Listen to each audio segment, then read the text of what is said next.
Hello, my name is Julian Braxton. Welcome to Journey in Strength.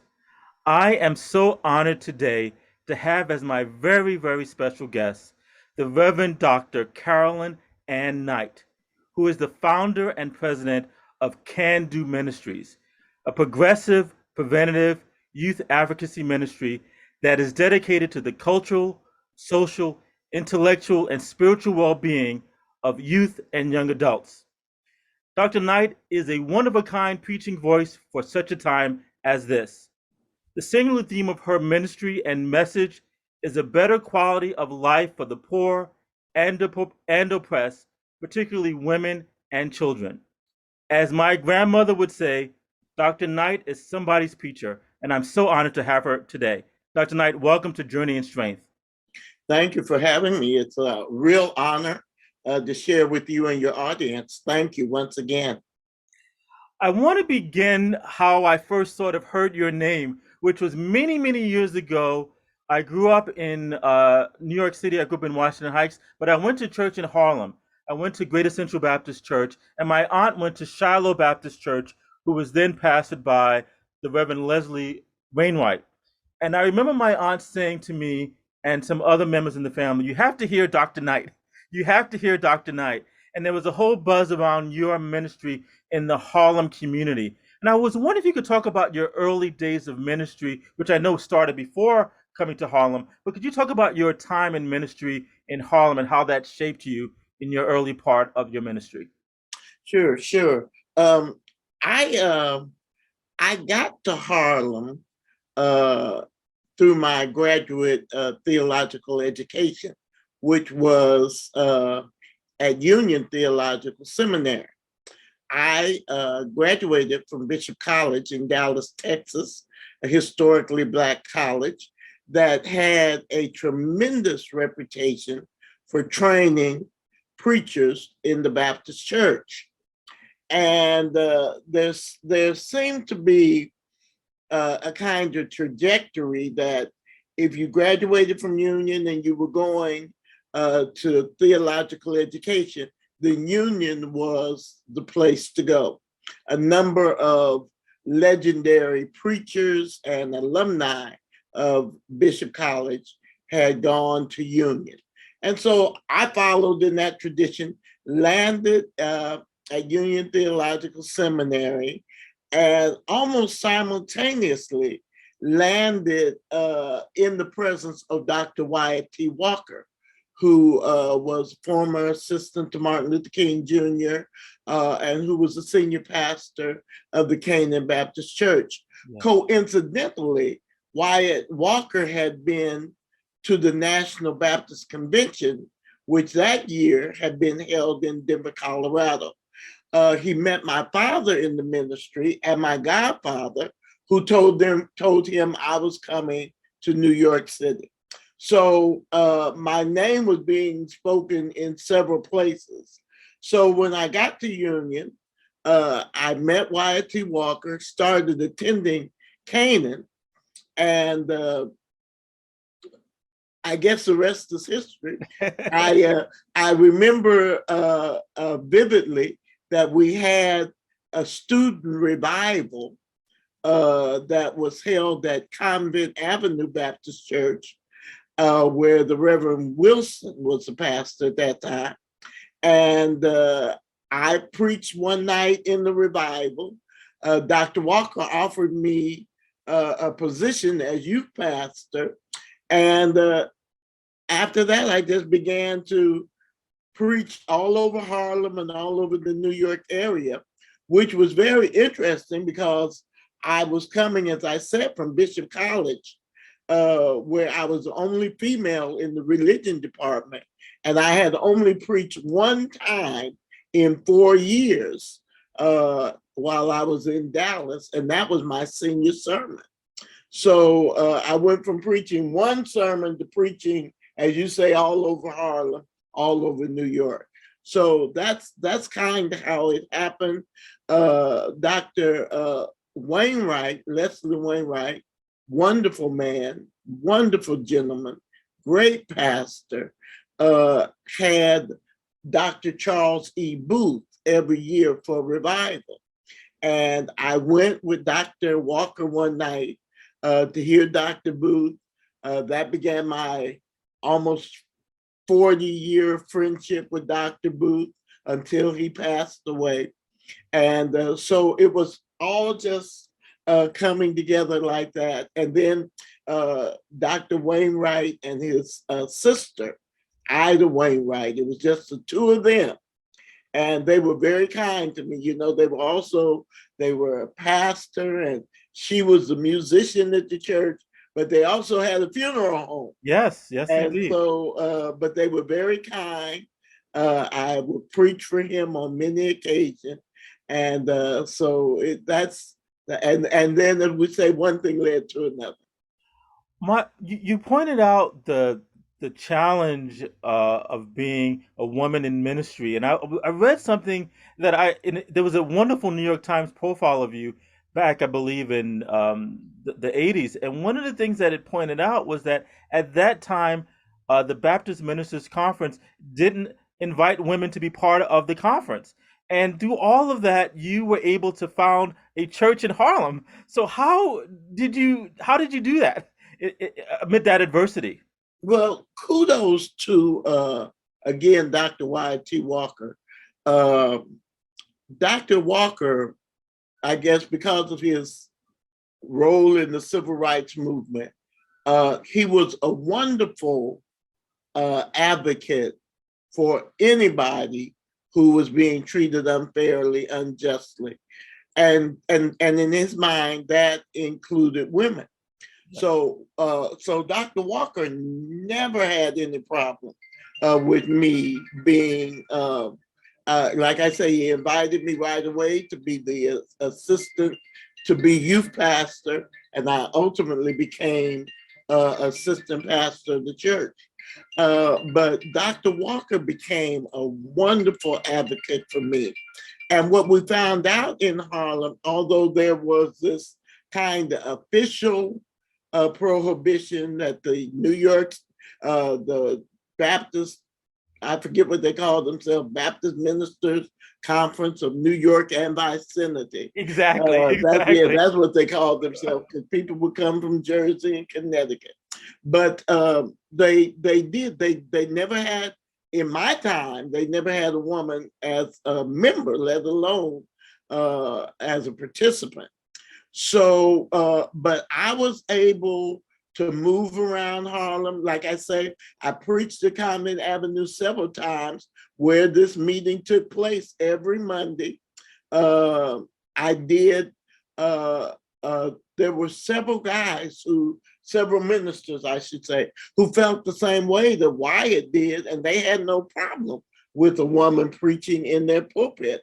And so I just, I learned to go through the doors that were open. Yeah. I learned it for me, it became sort of like a football game. You know, if I'm the running back, you know, I followed my line. You know, I didn't try to. So as I say, Dr. Walker, Herman Watson, friendship, Dr. Wilson at Convent Avenue, Dr. Clarence Grant, who was also at Convent Avenue, Ollie Wells, who was at Union.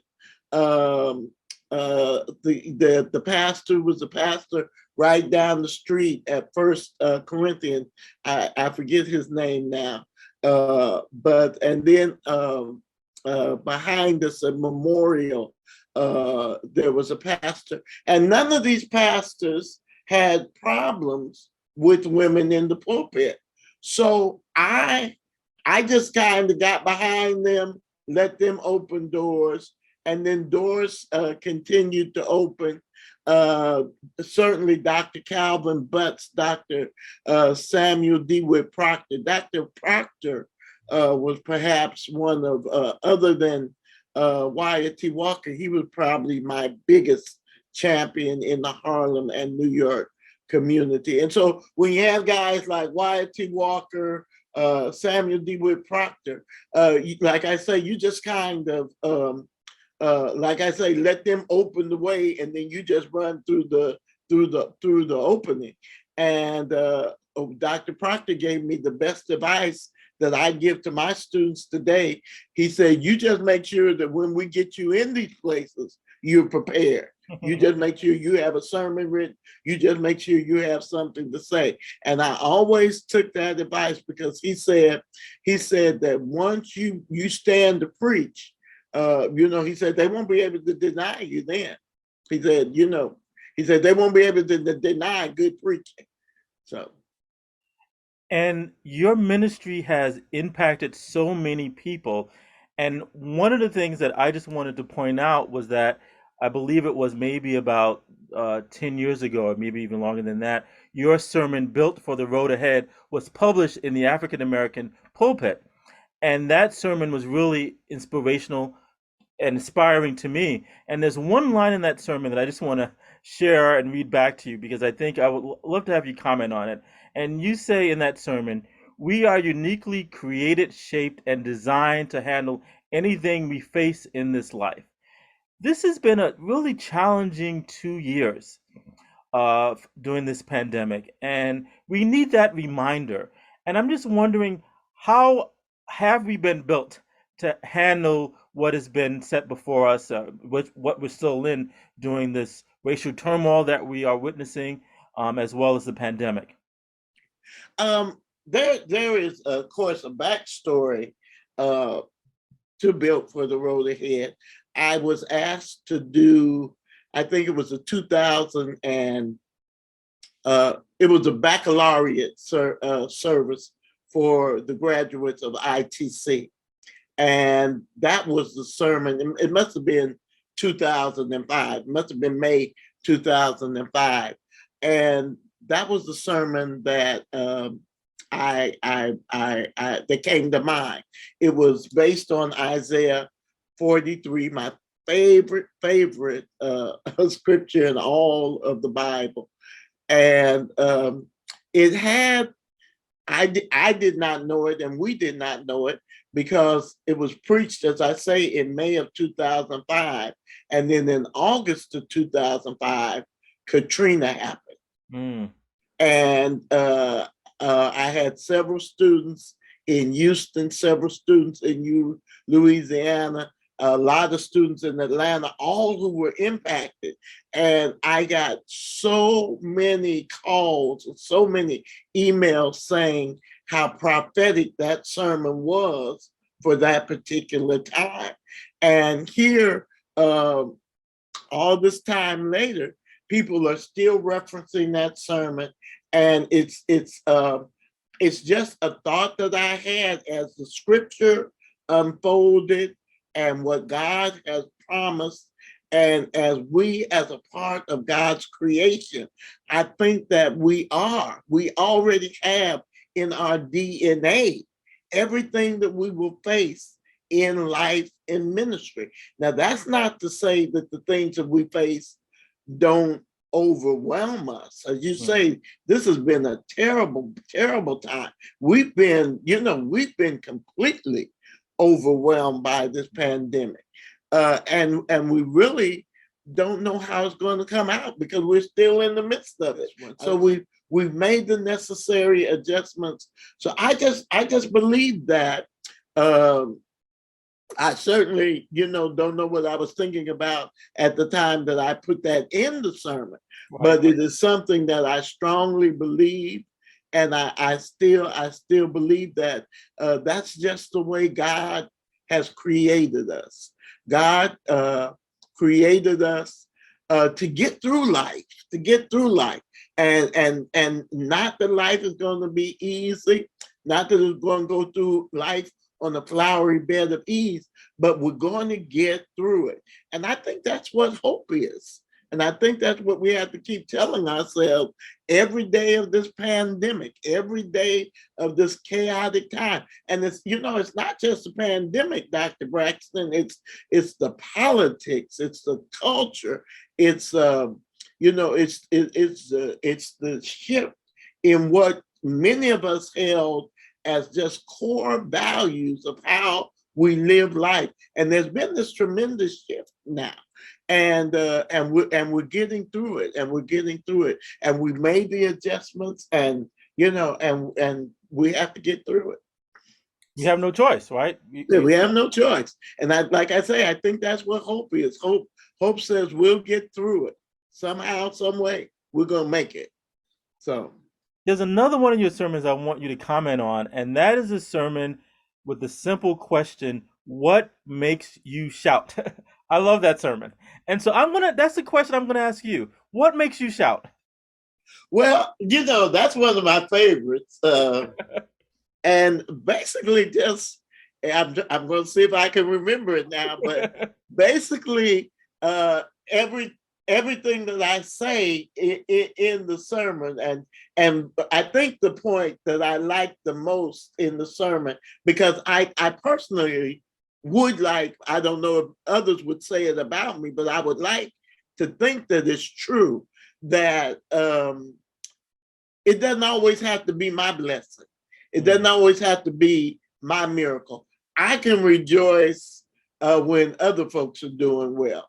You talk about how hard it was for me as a woman in ministry, but now we're coming into a season where women are being called to be pastors, women are being elected presidents of seminary, deans of seminary, women are being elected presidents of convention and conferences. And this is just an exciting time for women. And I could not be happier. So there's one point in that sermon that it doesn't always have to be your miracle. I can remember it doesn't always have to be, you ought to be able to shout when somebody else gets blessed. I know it's a line in there that says when God blesses another church, you ought to be happy. When God blesses another country, you ought to be happy. When and it's coming back to me now, the line in there that says you ought to be able to brag on somebody else's baby or dance at somebody else's wedding. And I like to think that's true for me. I'm just, like I say, particularly with what I see happening with women in ministry, I couldn't be more grateful to God, first of all, that I'm alive to see it, and that it's happening. And because I think that when you have women and men in ministry, you have the full expression of who God is and how God looks in the world. Thank you for that powerful reflection. I really do appreciate that. One of the things that I just wanted to have two more questions, but one of the questions I wanted to ask you about is about a person, and that person is Clara Hale. I was reading a little bit about your background in Harlem and your relationship with Clara Hale, who was a member of your congregation, and she has always been a personal inspiration to me. When I was in New York City, I received the Community Service Award named in her honor, and so I'm always trying to find out a little bit more about her. I wonder if you could bring her to life a little bit for people who are listening. Wow, I thank you so much uh, for for mentioning her name. One of my regrets is that we don't know enough about her. And Mother Clara Hale was a wonderful, wonderful woman, as you know. Her history was that she and her husband owned, I believe, a dry cleaners or a cleaning service or something. And her husband passed away. And at 67 years old, Mother Hale retired. And she was, just trying to figure out what she was going to do in retirement. And her daughter brought to her a baby who was born crack addicted. Mm-hmm. And she said, Mother, we've got to do something with this baby. And Mother Hale, that was her first baby. And it was a girl. I met the young lady. She's a wonderful, I've lost touch with her now, but she will have to be in her 40s, if not early 50s now. But Mother Hale just nursed the baby, just didn't do anything, didn't do anything uh, special or spectacular, just loved the baby, fed the baby, got the baby past the withdrawal, got the baby out of the crack environment, and the baby got well and got better and got better and got better, and and then somebody else bought another baby and another baby, and then Mother Hale had a brownstone, and she had one floor in the brownstone, and she would start to put these cribs around and take in these babies. So more and more, the word got out that Mother Hale could help these babies. And then, as you know, the legend just grew and grew and grew to, I believe it was something like almost 10,000 babies that came through Hale House. And as always, corporate America caught on to it, the political establishment caught on to it, and Hale House became this phenomenal gift to the world. And Mother Hale, here, like I say, really just a cleaning lady, became this phenomenal international icon who, I mean, Mother Teresa came by, all the celebrities who came through Harlem stopped at Hale House. And she was a member of Canaan. She came to Canaan and heard me preach. Dr. Walker was on vacation or something like that, and she just took to me, and we started talking. When I had the occasion to leave Canaan and start a small church, the Philadelphia Baptist Church, I looked up one Sunday, and Mother Hale was coming through the door, and it was phenomenal because at this time Mother Hale was in her 80s. Yeah. And the church was on we met, well, you know this because you were in Harlem. Yeah. We met at the National Black Theater. Oh, with yes. Barbara Tier over there on Fifth Avenue. Yeah. And you had to climb this long flight of stairs, no elevator. And Sunday after Sunday, Mother Hale would come and sit in. And I just got involved in a marvelous way in Hale House. They built apartments in Harlem, as you know. I think that Hale House still exists in some form, although her daughter and her son-in-law, and then her son Kenneth, all of them have passed away now. But Mother Hale had, and like I say, it was just love. It was just love. She would take the babies in, love on them, get them the medical attention. And then again, donations just started to come.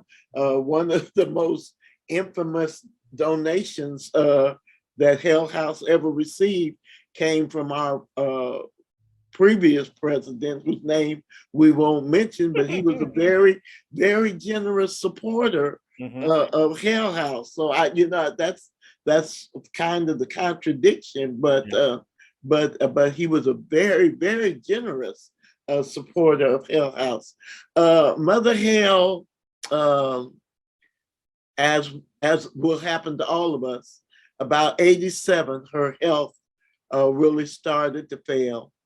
And because we knew that when the time came, it was going to be, it needed some planning. And so we began to meet and discuss how we would honor her in death. And Mother Hale was very, very, very clear what she wanted. She wanted a simple pine box. She didn't want, a fancy coffin or anything like that. And I was just mortified because when she said a simple pine box, I just thought it was going to be like, just a simple pine box. But I didn't know the funeral industry that well. And they had really a pine box, but it was varnished and everything. And it really looked really nice. But as we got closer to the time, Mother Hale asked me, would I be with her in the end? And I said I will certainly be there with you at the end. And she also asked if I would be the one to close the coffin. And I said certainly. And I think it was in December when she finally passed away. And the juxtaposition of it was really strange because I had all of the young people from Canaan at my house for the annual Christmas party. And I was at the hospital literally holding Mother Hale's hand. And I was holding her hand, singing hymns, reading some scripture. And the doctor came in and simply tapped me on the shoulder and said, "She's gone." Mm. And sat there with her, prayed, and then left. And then, had to go back and entertain all these young people who wanted to have a Christmas party. Mm. And then we had a marvelous celebration for her at Riverside Church. Riverside Church. The mayor, governor, everybody, CNN covered it. But she was a wonderful woman. I'll never forget her. Never forget the impact she had on my life. Just wonderful, wonderful woman. Wow, thank you for bringing her to life for me. I mean, I've read about her. I've heard so many people talk about her, and to be able to talk to someone who was that close to her, it's really so impactful. Thank you so much. I really do Yeah, appreciate that. yeah. My final question to you is about my podcast. My title of my podcast is called Journey in Strength. And I just wonder if you could just give my listeners what piece of advice that you have for them as we continue to forge ahead in the days, weeks, months to come, whatever is on the horizon. How do we journey in strength? Well, Dr. Braxton, I think that we are, as I said earlier, we're living in some very interesting times. And I don't think we're going back to the way we were. Yes. This is I don't know if it's the new normal, but I do know it's new. We're going where we have not been before. We are in uncharted waters, uncharted territory. There's no map for what we're doing now. We're kind of making it up as we go. So I think the strength comes from having a spiritual anchor, whatever your anchor may be, having some spiritual grounding, whether it's God in the Christian sense or God in the Jewish sense or God in the Muslim context, having some, I think, I think part of our strength comes from having a spiritual grounding, knowing that there is someone bigger who who's got all of this in view, and to trust that and to believe that. Secondly, I believe that it's important to know who you are and to know, I believe that it's times like these that reveal our character. I remember reading years ago that times like these don't develop our character, they reveal our character. So we're seeing what people are made of during this pandemic. And I think that, knowing who you are, what you believe, what you will do and what you won't do during this pandemic is very important. Having core values saying, this is right, this is wrong, I won't do this. Even in the pandemic, I'm still going to hold on to my core values. And then I think the third thing is try something new in the pandemic. Do something in the pandemic that you weren't doing before. I started playing racquetball in the pandemic. And now, I mean, it's a passion, it's an obsession. Do something new, do something different, challenge yourself to grow, do something different. This is as that great television show said, this is who we are. This is us now.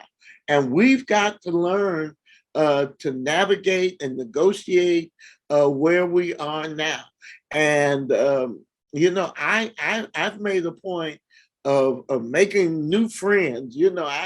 I, uh, I, uh, I, uh, I think I have, I don't know what it is, but people will just talk to me. Strangers will just come up and just start talking to me. I think I can get anybody to talk to me within 5 minutes. But it used to unnerve me because I used to, but now I welcome it. So talk to strangers, talk to people, be open to new things. And then I think the fourth thing is that we all have to do is stay healthy, stay safe, be helpful, and be productive. So I think those are four things that I think are very important. Having a spiritual grounding, knowing there's someone bigger than you in the universe who has it in control. For me, God is in control. For me, God is in control. And I trust that God is going to do what God is supposed to do. I'm going to do my part. God is going to do his part. God's going to do God's part. Have a moral sense of who you are, your character, you know, uh, you know, be honest, be truthful, have some kind of moral value. I think this is a great time to be alive because we are alive. And so since you're alive, you ought to make the most out of being alive. Well, thank you so much for sharing your wisdom, your journey. You are an inspiration. Your sermons that are on my iPad, I listen to for inspiration throughout the week. So I do appreciate the gift that you've given me and countless others. So I just want to say thank you for being a blessing. Thank you so much. And I'm going to do my best to keep, hopefully, I can get some new ones going that you can. So next time we talk, you can ask about some new sermons. Thank you. We'll be in touch.